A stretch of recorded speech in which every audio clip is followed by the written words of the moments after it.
আসসালামু আলাইকুম রহমতুল্লাহ গাইজ। Xiaomi পোকো লঞ্চ করে দিয়েছে দুটি তাগড়াওয়ালা flagship smartphone Xiaomi Poco 7 Ultra and Poco 7 Pro, যার প্রাইস যা অন্য আদার ফোনের থেকে অনেক কম, অন্য আদার ফ্ল্যাগশিপ ফোনের থেকে। হ্যাঁ গাইজ, যেখানে এই প্রাইজে প্রসেসর ইউজ করেছে স্ন্যাপড্রাগন 80 লাইট অ্যান্ড ক্যামেরা সেন্সরও অনেক ভালো ভালো সেন্সর ইউজ করেছে, যা 50 অ্যান্ড 32। চলুন গাইজ এই ফোনটি সম্পর্কে বিস্তারিত জেনে আসি। আর হ্যাঁ বন্ধুরা, আমাদের চ্যানেলে প্রথমবার আসলে প্লিজ সাবস্ক্রাইব করে নেবেন, লাইক করা আপনাদের ব্যাপার। গাইজ, যদি পোকো X7 Ultra বক্স কন্টেন্টের কথা বলি, প্রথমেই কন্টেন্ট থাকছে একটি টুল বক্স, যেখানে যেগুলো থাকে সিম ট্রানজিস্টর, ডকুমেন্টেশন অ্যান্ড একটি কেস রয়েছে। কেসের কোয়ালিটিও বেস্ট রয়েছে। নেক্সট কন্টেন্ট ফোন থাকছে অ্যান্ড 120 ওয়াটের অ্যাডাপ্টার, এই type to C type cable. এবার ফোনটি দেখুন, ব্যাক সাইডে সার্কুলার ক্যামেরা রিং করেছে অ্যান্ড ব্যাক সাইডে হালকা করে সামান্য পরিমাণে ডিফারেন্স রয়েছে দুটি colour mixture and cord LED flash and micro cup রয়েছে ফ্রন্ট সাইডে। বটনে রয়েছে SIM tray, microphone, C type port and speaker. Right সাইডে পাওয়ার button, volume button and antenna রয়েছে। ক্যামেরা ওয়াম অনেক সামান্য পরিমাণে রয়েছে। টপে অ্যান্টেনা রয়েছে, নিচের দিকে পোকোর ব্যান্ড রয়েছে। আমরা সকলেই জানি যে পোকো ফোন গেমিংয়ের জন্য বিখ্যাত ফোন, শুধুমাত্র গেমারদেরকে টার্গেট করে। তারপরও এখানে কিন্তু ক্যামেরা সেন্সর অনেক প্রিমিয়াম দিয়েছে, অনেক photo and video quality best পেয়ে যাবেন। কেননা আমরা এই ভিডিওতে আরেকটি flagship killer phone Samsung S25 Ultra, তার সঙ্গেও ক্যামেরা ভিডিও কম্পেয়ার করে দেখাবো।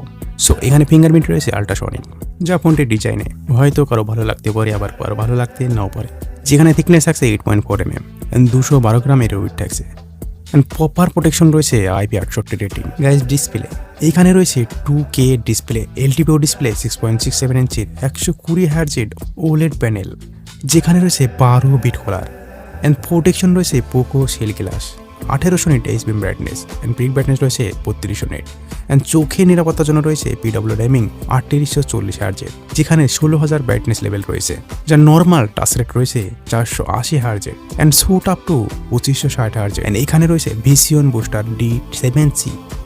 পোকোর ডিসপ্লে 12 বিট ডিসপ্লে অনেক ভালো একটি ডিসপ্লে হয়, যেখানে ডলবি ভিশনের সাপোর্টও রয়েছে, যেখানে ভালো ডিটেলস, পাঞ্চি কালার অ্যান্ড শার্পনেসও বেশ বরাবর রয়েছে, যা আপনাকে প্রিমিয়াম ফিল দেবে একেবারে। যে কোনো আদার ফ্ল্যাগশিপ ফোনের সঙ্গে টক্কর অবশ্যই দিতে পারবে। গাইজ, সফটওয়্যার রয়েছে এখানে অ্যান্ড্রয়েড 15 HyperOS 2 রয়েছে, যা HyperOS 2.0-তে অনেক কিছু আপগ্রেড করা রয়েছে, অনেক কিছু কাস্টমাইজ করতে পারবেন। আবার দুটি HyperOS থাকলে আপনি বিনা দিকাটে ফাইল ট্রান্সফার করতে পারবেন, আর একটি ডিসপ্লে আর একটি ইউজ করতে পারবেন। গাইজ, পারফরমেন্স রয়েছে কোয়ালকম স্ন্যাপড্রাগনের top flagship performance Snapdragon 8 lite, যেটা 3 নাম্বারের প্রসেস হয়েছে, যার জিপু থাকে Adreno 830, UFS 4.1, LPDDR5X রয়েছে, 256GB, 12GB, 512GB, 16GB রয়েছে, যার অ্যান্টিটি স্কোর প্রায় 27 লাখের মতোই থাকে, যা আপনি mobile legend, bang and PUBG mobile 30 minute খেলার পরে অ্যাভারেজ ফ্রেম ড্রপ 119.9 FPS রয়েছে। এই পোকো সিরিজ সাধারণত গেমারকে টার্গেট করেই বানানো হয় অ্যান্ড জেনসিন ইম্প্যাক্ট, যা 59.9 FPS রয়েছে। যে কোনো ফ্ল্যাগশিপ ফোনকে টক্কর দিতে পারবে এই ফোন। গাইজ, যদি এবার ক্যামেরা নিয়ে কথা বলি, তাহলে এখানে মেইন সেন্সর রয়েছে 50 megapixel primary, light vision 800 sensor রয়েছে অমনি ভিশন অ্যান্ড 50 মেগাপিক্সেল টেলিফটো, যেখানে 2.5x অপটিক্যাল রয়েছে অ্যান্ড 32 মেগাপিক্সেল আল্ট্রা ওয়াইড। এখানে অমনি ভিশন মানে যে মনে করে না যে কমা কোনো সেন্সর, এখানে অনেক দামি একটি সেন্সর, প্রিমিয়াম সেন্সর ইউজ করা হয়েছে, আপনাকে ফটো স্যাম্পল অনেক ক্লিয়ারিটি দিবে। দেখুন ফটো তোলার পরে ফটো স্যাম্পল বলতে দেখুন এই ফোনের কতটা ডিটেলস আপনি এসেছে, যা একেবারে ন্যাচারালি রয়েছে, যা হিউম্যান সাবজেক্টও আপনি দেখতে পাচ্ছেন। পোর্ট্রেট মোডে বলুন, নর্মাল মোডে বলুন, সব কিছুতেই ডিটেলস আপনেস সব কিছু ঠিকঠাকই রয়েছে, যা দেখে আপনি আইডিয়াও লাগাতে পারছেন।